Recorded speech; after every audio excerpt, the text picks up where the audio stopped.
যা রান্না খাচ্ছিস না সোমনাথ, তুই বোধহয় বুঝতে পারছিস না। না ওকে ও ওই ফুলবালি রে, ওই ডালা শপের মেয়েটা যার সঙ্গে তোর বাবা জবরদস্তি করে তোর বিয়ে দেওয়ার চেষ্টা করেছিল।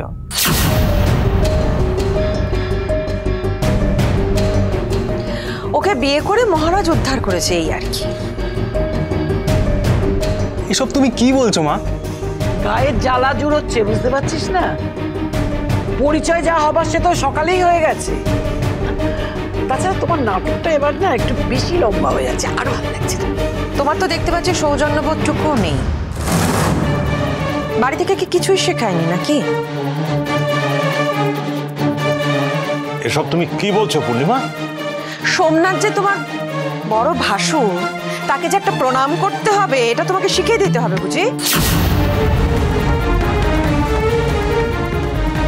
আমাকে হঠাৎ করে ওনার পা ছুঁয়ে প্রণাম করতে বলছে। এখন তো কোনো উপলক্ষও নেই, তাহলে ওনার উদ্দেশ্যটা কি?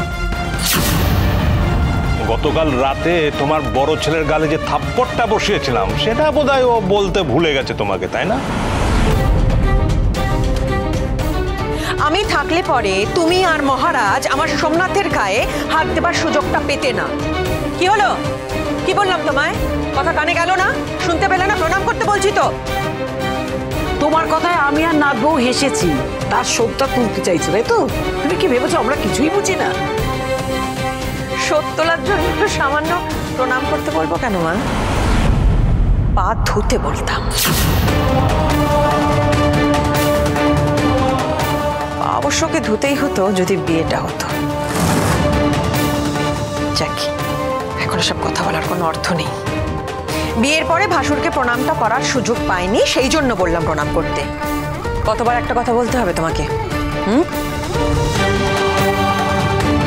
যাকে প্রণাম করতে গিয়ে আমি মন থেকে শ্রদ্ধা বা সম্মান কোনোটাই করতে পারবো না, তাকে আমি লোক দেখানোর প্রণামটাও করতে পারবো না।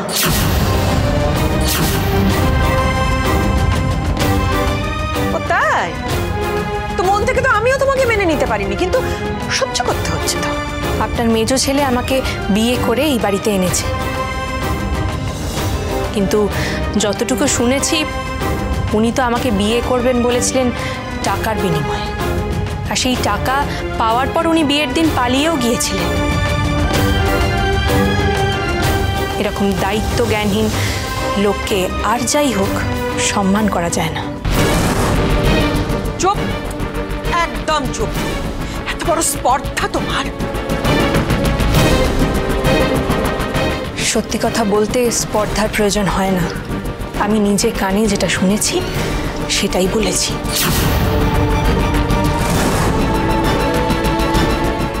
উড়ান সোম থেকে রবি প্রতিদিন রাত ৮টায় স্টার জলসায় ও ডিজনি প্লাস হটস্টারে।